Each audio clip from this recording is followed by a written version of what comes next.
के छ त यो सुकुम्बासीको अहिले जो डोजर आतङ्क?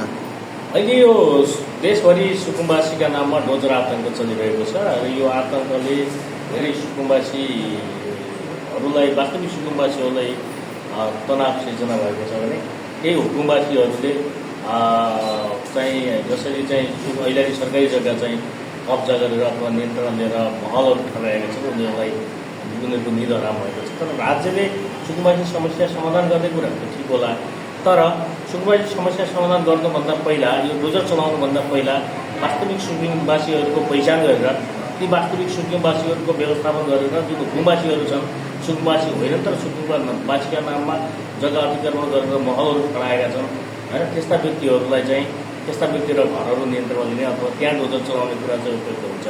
तर पहिचान बिनै होइन, डाटाबेसमै काम नगरिकन पहिचान नगरिकन जसरी डोजर चलाएको छ बस्तीहरूमा, यसले गर्दा वास्तविक सुकुम्बासीहरूलाई अन्याय भएको छ। यसतर्फ राज्यको ध्यान जान जरुरी छ।